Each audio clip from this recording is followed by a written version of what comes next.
Okay, this second half is itself going to be broken into two halves. Okay, I'm going to continue with the Healing Family Breakdown material, and then at the end I have a new presentation that I've put together that is not kitchen table stuff. Okay, so if you remember, we started with the idea that the sexual revolution is affecting us on three different levels and needs to be analyzed on three different levels: the philosophical level, the public policy level, and then the kitchen table level. So finishing up with the Healing Family Breakdown will give you some more material that you can use, hopefully, with your family and friends when you're dealing with some of these issues, at least put you in a different frame of mind, perhaps, than you're used to being in. But then I have a presentation that I've put together that we can use in, I will call it public policy, but it's not exactly that. Basically, it's an opportunity to have a prepared talk that defends traditional Christian sexual ethics.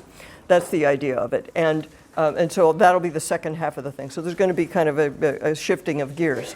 Before we do that, though, I want to say another word about the guilty conscience problem, because I think the guilty conscience problem is something that we need to be mindful of. I mean, it's a huge problem when you think about it.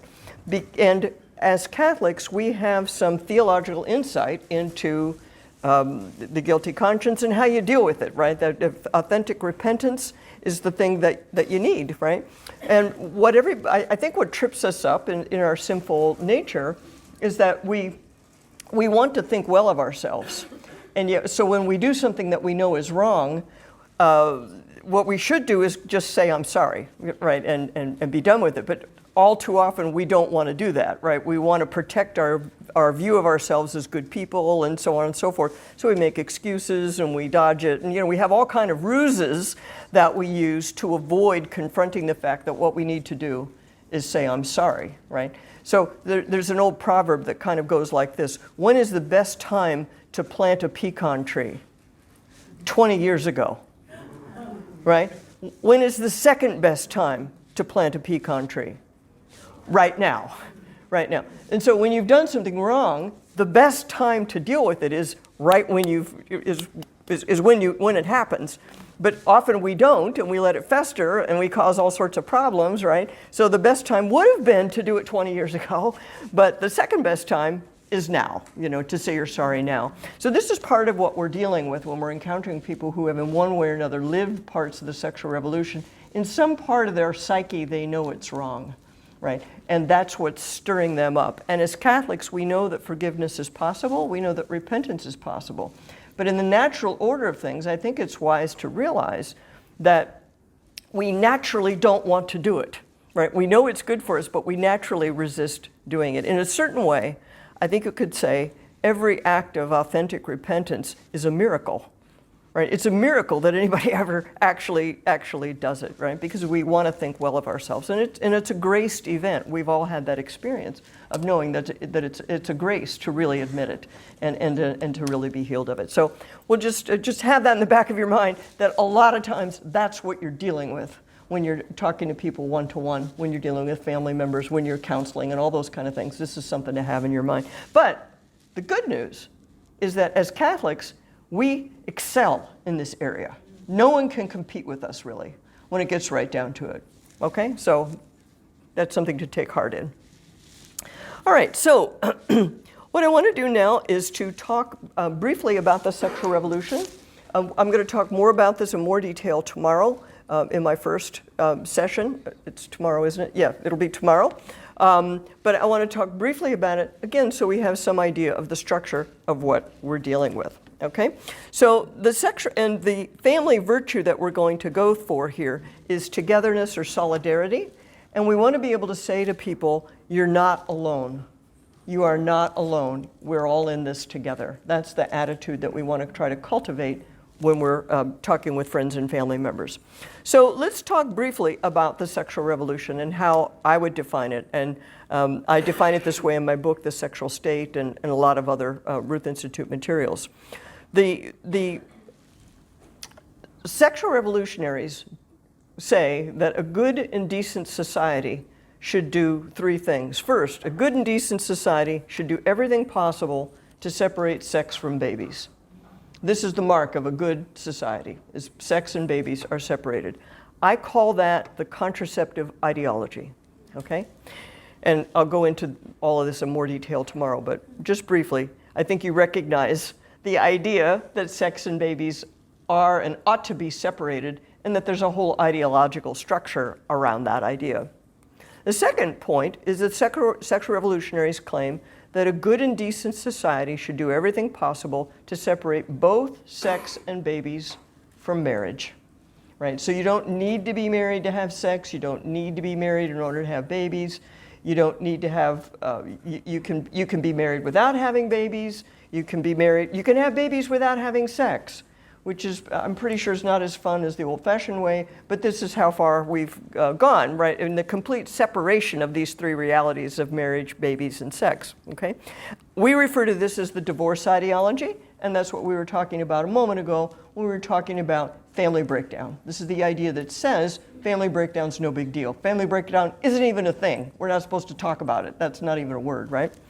And then the final idea of the sexual revolution is that a good and decent society should do everything possible to wipe out all differences between men and women, except those that the individuals specifically choose to bear. And we refer to this as the gender ideology, okay? And is your microphone on? I don't know. Is it? We don't give you back your word. Oh, that's too bad. That's a pity. Do I get it right in my face? How's that? Sorry, you guys. Sorry. I'm so sorry. Sorry about that. Here am I going on, and you guys are not even letting me know. That's crazy. Okay, well, anyway, do you want me to say this all over again, or you got the idea? Okay. Thanks, Father Bouquet. Okay. So let's just say a few words about each of these ideologies. As I mentioned, I'll say more about it tomorrow. Okay. The idea of the contraceptive ideology is that every person who's old enough to give meaningful consent is entitled to unlimited sexual activity. I mean, this is basically what we're dealing with, is that sex is normally a sterile activity and that everybody's entitled to it. And when we talk about it being free, you know, or available, all of these factors play into it, okay? So this is the mindset that says that both abortion and contraception need to not only be legal, but they need to have zero cost associated with them. You know, they need to be completely available. And this is the idea that says pornography is no big deal also, okay? Because there's another aspect of the separation of sex from babies is unlimited pornography. So they're trying to reduce the costs. We see this in the controversies over insurance and how much insurance should cover and things like that. There should be no cash costs associated. It should be very convenient, shouldn't be inconvenient. And also, another important aspect of it is that they have to deny all of the medical costs or complications associated with either abortion or contraception, okay? Because if you were to say, which is true, you know, that abortion has certain risks, medical risks associated with it, it would no longer be free in the sense that you could invoke it whenever you wanted to get rid of an inconvenient baby, right? And so there, just to mention a couple of things, there's a established link between abortion and breast cancer.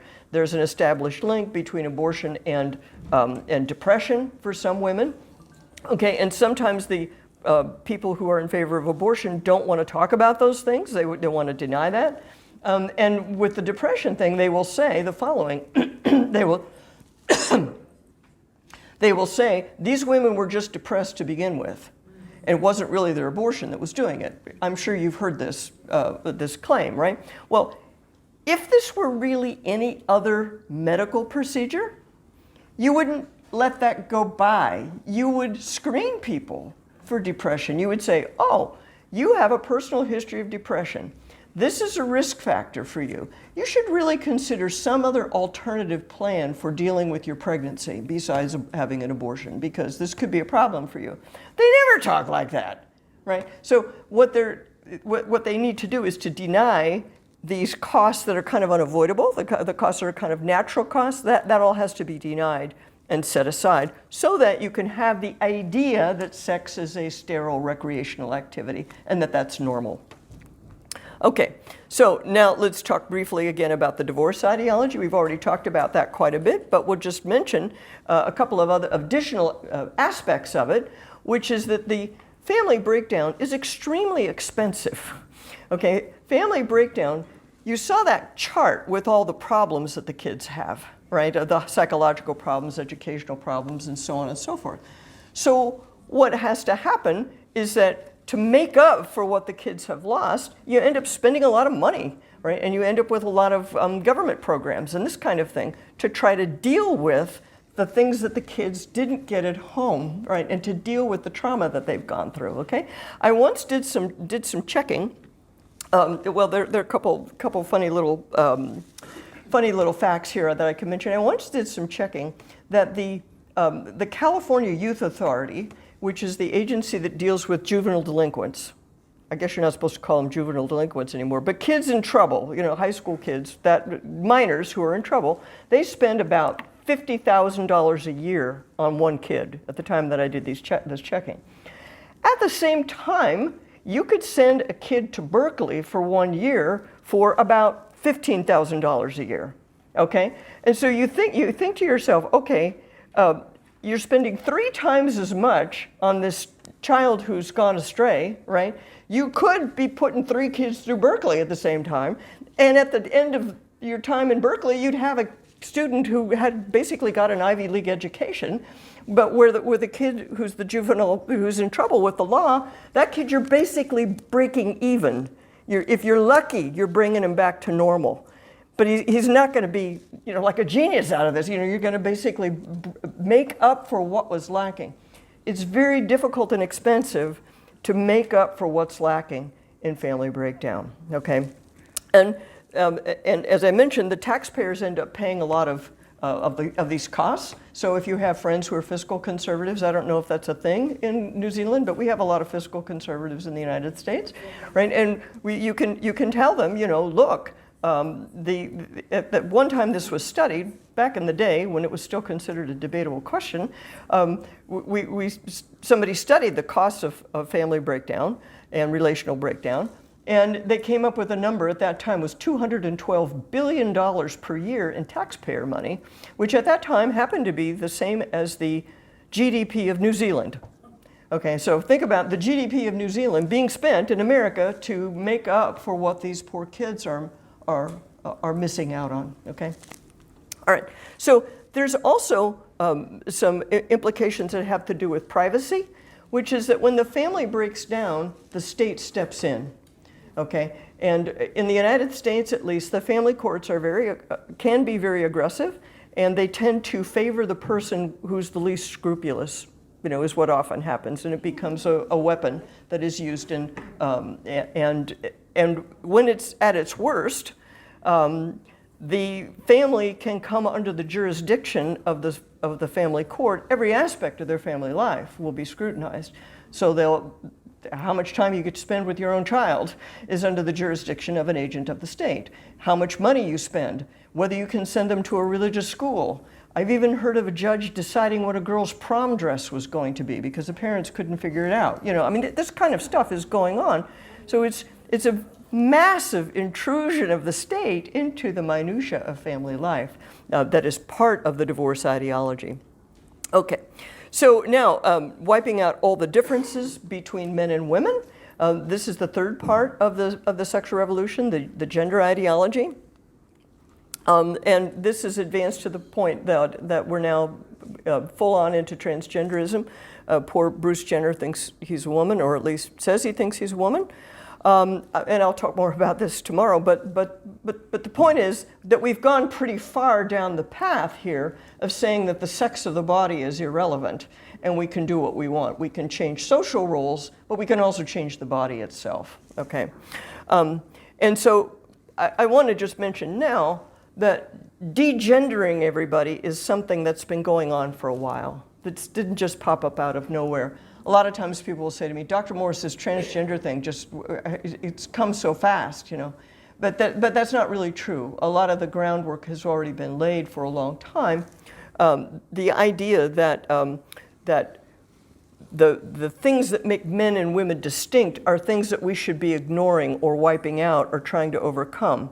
And I will just pick the one aspect of having babies. Okay, this is part of what we're dealing with, okay? That men and women are different with respect to parenthood, all right? When I was a little girl, it was okay to say, I want to grow up to be a mommy. By the time I got to college, that was no longer okay, okay? And so therefore, you end up postponing childbearing, and you have a lot of heartbreak over that when when the child doesn't come during the month that you had set aside for it on your calendar, you know? And we're supposed to apologize for the desire to be moms, right? And we expect different things of our husbands now, right? We expect them to kind of be an assistant mom rather than being a father, you know? So there are any number of things, any number of ways that this degendering of society has been going on. I would add to that that when we redefined marriage, to say that marriage is no longer going to have gender in it, okay, that marriage is a genderless institution. That's what so-called gay marriage actually means, right? That gender's not an important aspect of marriage. Well, what was one of the first things they had to do? Change all the birth certificates, change the marriage licenses. Right away, the states that wanted in the US and in Canada, where they wanted it, first thing they did, go through the family code, take out the word husband and wife, replace it with partner A, partner B. Take out the word mother and father, replace it with parent A, parent B, okay? All of that gendered language had to go away as part of redefining marriage by removing the gender requirement for marriage, okay? So this stuff has been going on for a long time. And finally, I like to mention this, that boys are considered a big problem now because we expect them to act like girls in school. We expect them to sit still in school all day, which is completely nuts. I mean, anybody who's actually been around actual children will know that they behave differently. And you need to make provision for that and not be freaked out, you know, that the boys and the girls are behaving differently. All right, so now, as we've talked about before, we want to think in terms of how many people have been victimized by the sexual revolution. How many people are we talking about here? And we have another pamphlet similar to the one that I gave you. It's called Counting the Casualties. And we tried to put some numbers on some of these things. So the children of divorce, we estimate that about 1 million children per year have lost their homes, in a sense, have had their lives disrupted by divorce. 1 million new children per year, every year since 1972. And again, with children of unmarried parents, that's a number which is growing in percentage terms, so it's about 1 million per year in the US. And for many of the categories that we have on our little pamphlet, we don't know. We don't know because nobody even asked the question of how many people. Okay, so the people who are reluctantly divorced, I've never seen anybody actually study the question, how many people are reluctantly divorced, okay? In other words, what no-fault divorce means in US law is that the person who wants the marriage the least gets to end the marriage. The state always takes sides with the person who wants the marriage the least. And so I found one study that indirectly answers the question, which is that my buddy Mark Regnerus did a survey of 3,900 divorcees, and they asked them the question, who wanted the divorce to end? This was not the point of the study. It just happened to be floating around in the rest of the study, right? How many people wanted, I wanted it to end, he wanted it to end, we both wanted it to end, okay? So when you ask that question, only 27% of men, 24% of women said, we both wanted it to end. So that means over 70% of marriages have a reluctant spouse, of divorces, I mean. Okay, let me say that again since I garbled it. Over 70% of divorces have a reluctant spouse. It takes place against the wishes of the other party. That's a lot of people. That's a lot of people having their lives disrupted by bad public policy. Okay. And the fact that there's no data, this is kind of important too, because it means nobody thinks it's an important question, right? What do you think is an important question to study? Not that. I think that's kind of, that's kind of telling. Anyway, so here's the point about the sexual revolution. These 3 points that I mentioned before, the contraceptive ideology says, let's separate sex from babies. Newsflash, sex makes babies, right? Am I right? Okay.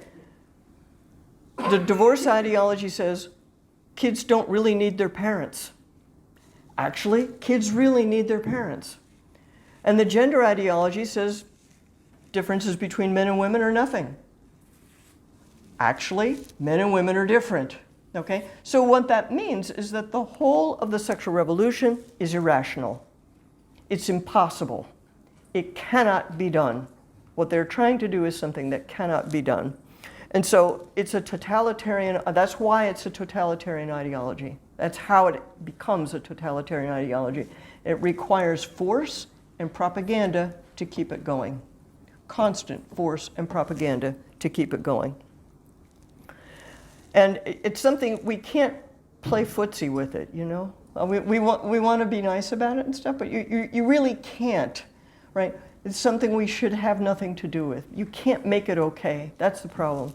So let's just briefly, I'm going to say a few things about propaganda, okay? That it's relentless. If you feel like it's relentless, you're right. Every presentation I do, I could put new things up about propaganda because there's always something new. This one happens to be that there was an event at a major university. It was a student-approved, a university-approved event, and they were having a condom festival, a condom carnival. Okay, and this is this is where you play, throw the beanbag into the hole here. This is, people think this is okay. Okay, back in the day when I clipped this, okay, Ireland had just had their abortion referendum, and it was very clear, while it was going on, it was very clear afterwards that big tech had manipulated the results between the manipulation of advertising and tons of money coming in from outside, that was a huge factor in changing that, okay? This is not an organic thing that happened naturally, right? There's something manipulative going on in the background. I want to just mention that the Ruth Institute has quite a footprint in this area now. We talk about censorship and propaganda all the time because it happens to us. Okay, so we had a couple of videos of ours taken down. They were videos about abortion and breast cancer.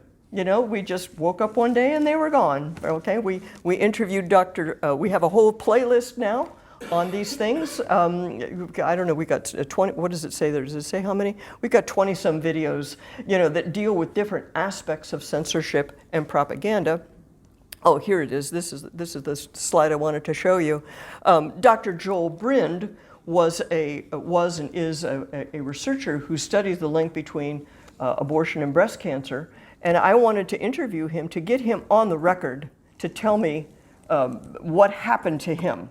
And what happened to him was that he was part of the meeting where there was a consensus that there is no link between abortion and breast cancer. And the way the consensus happened is that the only people who were invited to the meeting were the people who agreed that there was no link.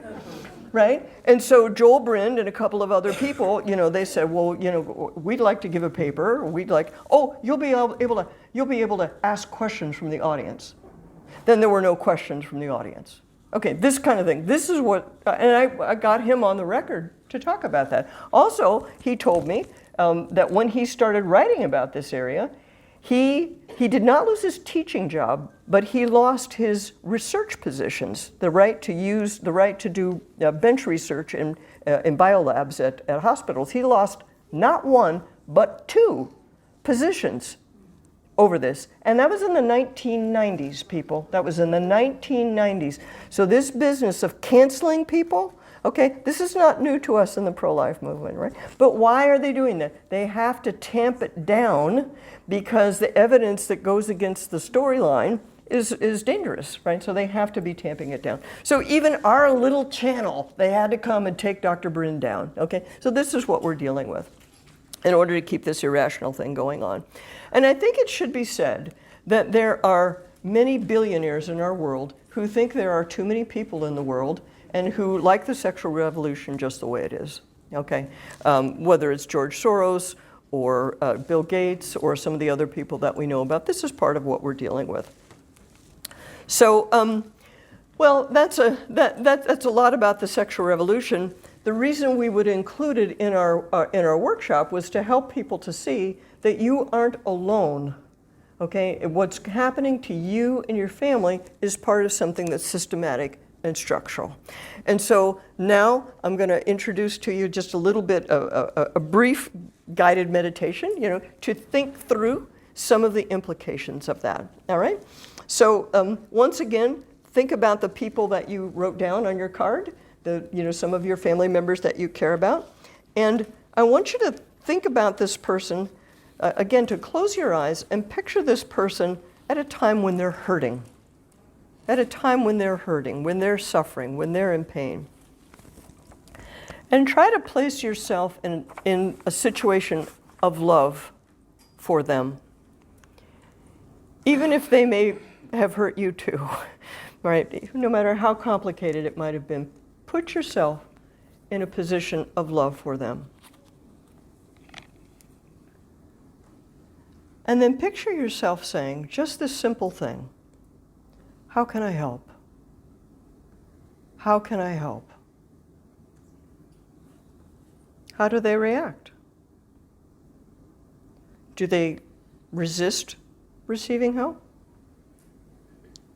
Do they resist asking for help? Do they become needy, demanding?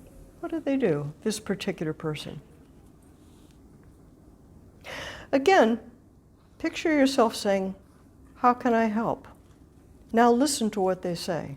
Do they ask for help in a straightforward way? Is it kind of convoluted how they ask for help because they don't want to ask for help? Are they afraid to ask for help?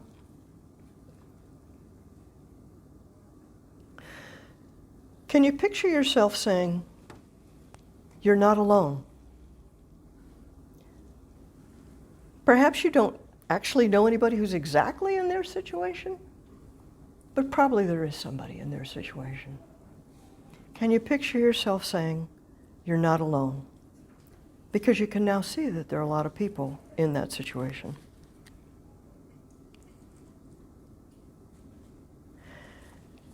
Take a few moments to write down any reflections that you may have about your loved one.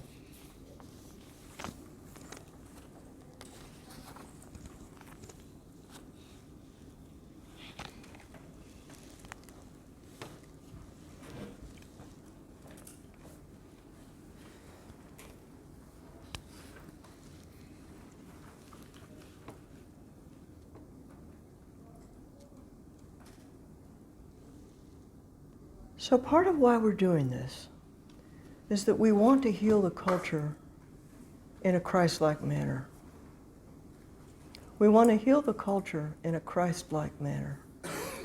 There's a quotation attributed to Carol Wojtyla, who said, if we don't win through love, the evil will return in a different form. This was in a biop about him where it was between the Nazis and the communists. Right? Because indeed the evil did return in another form. And so we want to have that in our mind, that we have to call on the great resources of love that we have available to us as part of how we heal the culture. So our idea, of course, is to heal ourselves, heal others, and heal the culture. This is a part of what has to happen. A lot of other stuff that has to happen too. But this is part of what has to happen. Some of you are going to be really good at this, right? And some of you already are good at it. Some of you are talking to these moms at the pregnancy care centers. That's your calling. That's your vocation. It's very important that that take place. A lot of other stuff that needs to happen, but some of you are going to be really good at this particular thing. So there's a time to listen and not talk. And if you're already engaged in this work, you know that that's true. But all of us can get more effective at that aspect of it, of listening. And so the 3 phrases that we've talked about so far, I want you to try to have in your mind to work into your conversations that you're having with people. Every conversation is going to go differently. There's no formula here, right? But if you can work these phrases into the process, I think it will help. And that's kind of the best we can do, is that we move in a positive direction. It wasn't all your fault, even if some of it was your fault. I'm sorry this happened to you, even if they've caused a lot of other problems and hurt you a lot. I'm sorry this happened to you. And finally, you're not alone. You're not alone. So we have mercy, empathy, and togetherness as part of our package to heal the culture.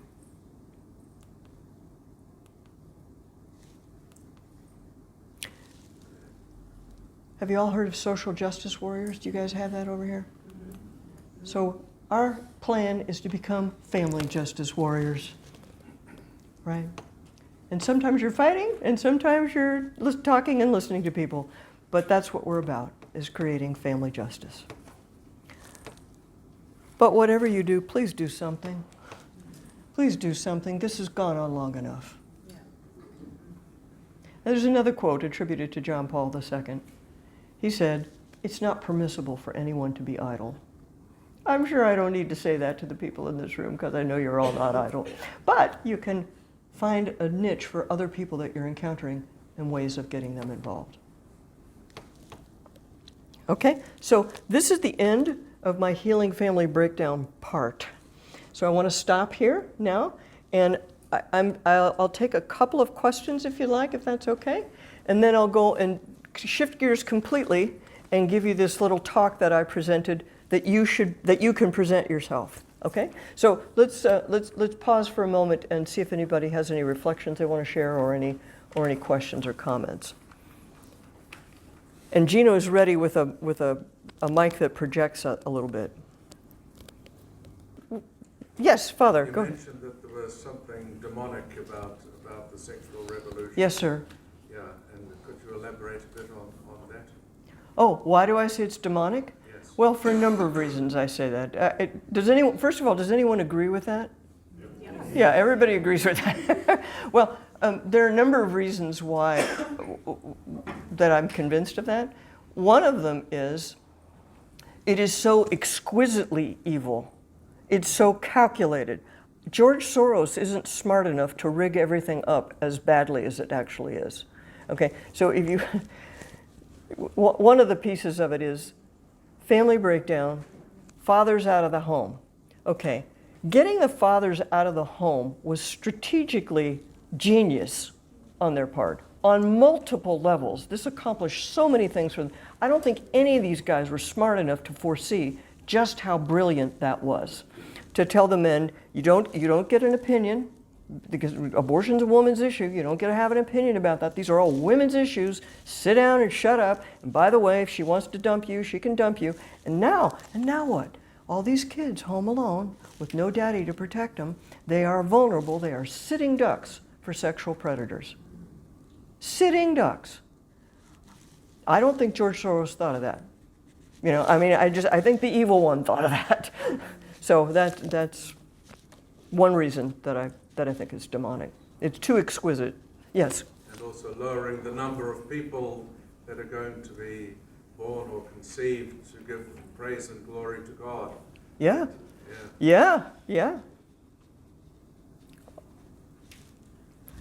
Oh, one more comment over here. And I promise I'm going to do something more uplifting in a moment, okay, you guys? I've grown up sort of in that age where a lot of these things that you're talking about that are started decades ago has been flourishing and rampant. Yes.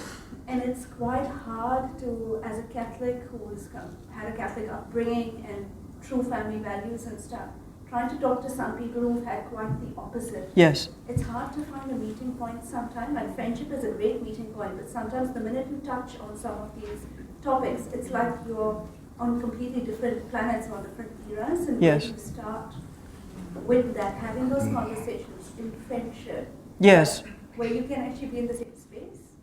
That's a great question. That's a great question. And if you have a good Catholic home, you don't realize how appealing that may be. Okay, and I have any number of testimonies that I could give you about that. But when just the fact that your mom and your dad are there and they like each other and they're getting along reasonably well, for a lot of kids, that's like a new thought, you know. And so the fact that they can participate in it, however partially, right, is already something of value. So, and I think it's,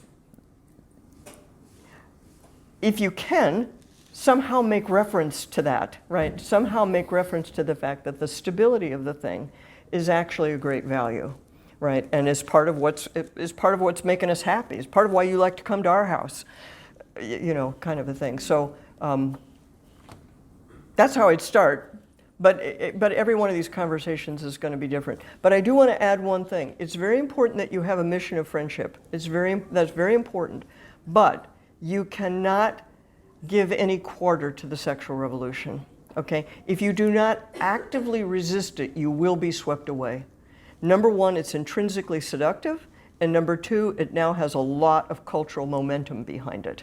So you really have to be intentional about, I'm not going along with this, you know, because as soon as you think you're getting away with something, you're not going to get away with it.